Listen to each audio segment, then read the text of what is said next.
Hello everyone, I am CLEMENO and I will be presenting some important topics about dentin. Dentin is one of the components of teeth. It forms the major bulk of the teeth. As you can see in the picture, it is defined as a hard, light yellow, porous layer of tissue directly underneath enamel and cementum. It constitutes the largest portion of the tooth and consists of approximately 70% inorganic matter and 20% organic matter and 10% water. Its organic matter is composed of calcium and phosphate ions that form hydroxyapatite crystals, but the crystals are 30 times smaller, making dentin somewhat softer than enamel. We go now to the types of dentin, namely primary dentin, secondary dentin, tertiary dentin, and lastly, predentin. First, let us talk about primary dentin. It is the developmental dentin that is formed before and during eruption. Most part of the tooth is formed by regular dentin. The outer layer closest to enamel is known as mantle dentin. Mantle dentin is 5% less mineralized than the remainder tissue, with collagen fibers oriented perpendicular to the enamel dentin junction, and is mineralized via matrix vesicles which bud off from the cell membrane of the odontoblast process. While the circumpalpal dentin forms the largest part of the dentin layer, the most prominent part of it is formed by intertubular dentin, whereas peritubular dentin is found around the lumen of the tubules. As you can see in the picture, mantle dentin forms the outer layer while the circumpalpal dentin lies below the mantle dentin. The next type of dentin is the secondary dentin. When contacts between antagonistic cups are established, then the formation of secondary dentin starts immediately and continues throughout life. The S-curve of the tubules is more accentuated in the secondary dentin, due to the gradual space restriction of the odontoblast located at the periphery of the withdrawing pulp. Lastly, we have the tertiary dentin or reactive, reparative, or irregular secondary dentin.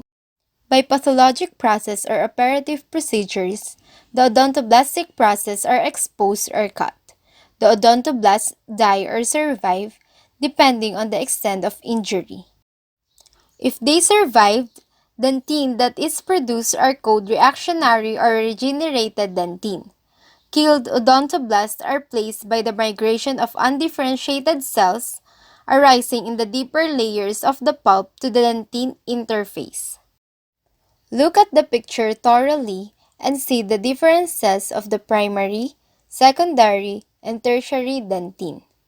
Letter A is the primary dentin, B for secondary dentin, and letter C for tertiary dentin.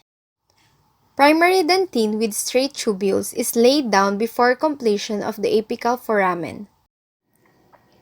Secondary dentin is characterized by a slower rate of deposition and an abrupt change in the direction of the dentinal tubules.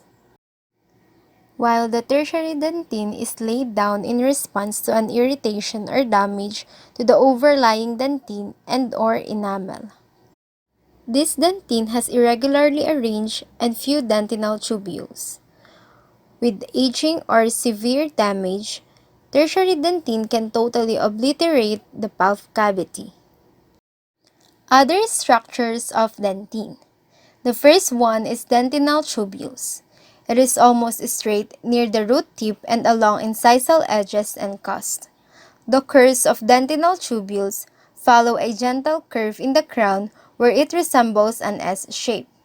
It starts at right angles at the pulpal surface. The first convexity of this double curved curve is directed towards the apex of the tooth. These tubules end perpendicular to the DEJ and CDJ. While the dentinal matrix is composed of collagen and fibrous tissue, the bodies of odontoblasts are arranged in layer on the pulpal surface of the dentin.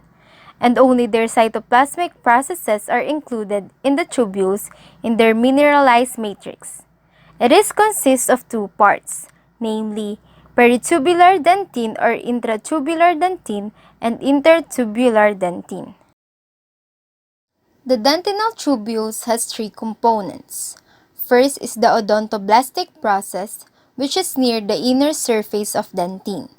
Second is the periodontoblastic space.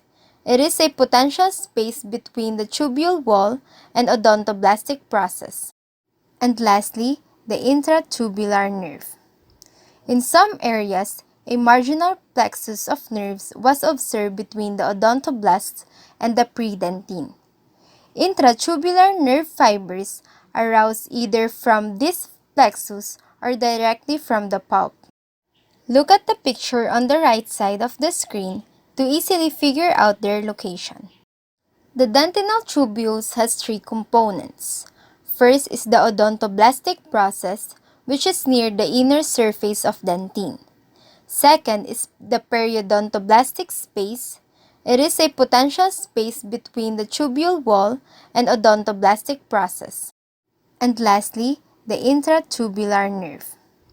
In some areas, a marginal plexus of nerves was observed between the odontoblasts and the predentin. Intratubular nerve fibers arouse either from this plexus or directly from the pulp. Look at the picture on the right side of the screen to easily figure out their location. While the dentinal matrix has two parts, the peritubular dentin or intratubular dentin, as you can see in the picture, it surrounds the walls of dentinal tubules and it is more highly mineralized. While the intertubular dentin is located between dentinal tubules. It is the primary end product of odontoblasts and less calcified. As we talk about the structural characteristics of dentin, it is composed of four important structures. The interglobular dentin is seen in the first picture. It is a mineralization defects, bubble-like space that form in bands where dentin fails to mineralize properly along incremental lines due to low levels of vitamin D. Next is the granular layer of tomes. The blue arrow indicates how it looks like histologically. It occurs from the CEJ to the apex of tooth. It is only found in the root dentin and it does not follow the incremental lines. The third pictures with the black arrow shows the incremental lines of von Ebner or imbrication lines, which appears a fine lines or striations in dentin. This line reflects the daily rhythmic, recurrent deposition of dentin matrix as well as hesitation in daily formative process. The last picture indicates the contour lines of Owen with a violet ring to easily detect where it is located. The contour lines of Owen intercept the dento-enamel junction and meet the stria of Rhesus that was formed at the same time. The neonatal lines is a particular band of incremental growth lines seen in histologic sections of a deciduous tooth. It belongs to a series of growth lines in tooth enamel known as stria of Rhesus. The neonatal line is darker and larger than the rest of stria of Rhesus. It is caused by different physiologic changes in birth and is used to identify enamel formation before and after birth. Look at the picture with the yellow arrow showing the transition from primary to secondary or tertiary dentin. It is seen by sudden change in tubular pattern. It is referred as Schreger's line. Age changes in dentin includes sclerotic dentin or transparent dentin and dead tracts. In transparent dentin, thickening of peritubular dentin and complete annihilate of dentinal tubules occurs. Crystal present in normal dentin is larger than sclerotic dentin. It appears bright or white in transmitted light and dark in reflected. In normal dentin, the odontoblastic process may disintegrate and the empty tubules get filled with air. These are called Dead tracts. The red arrow shows the histologic appearance of dead tracts. They appear black in transmitted light and white in reflected light. In narrow palpal horns, degeneration of odontoblast seen due to crowding of odontoblast. Initial step in the formation of sclerotic dentin.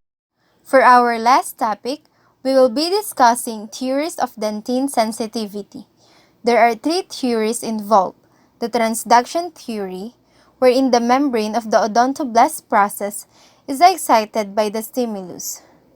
The impulse is conducted to the nerve ending in the inner dentin, predentin, odontoblast zone, and pulp. Direct conduction theory is when the stimuli is directly affect the nerve endings in the tubules. And lastly, the hydrodynamic theory of Brandstrom, wherein the stimuli cause an inward or outward movement of fluid in the tubule, which produces movement of odontoblast and its processes. Now that we are done, I hope you learned something from the video. Thank you for watching!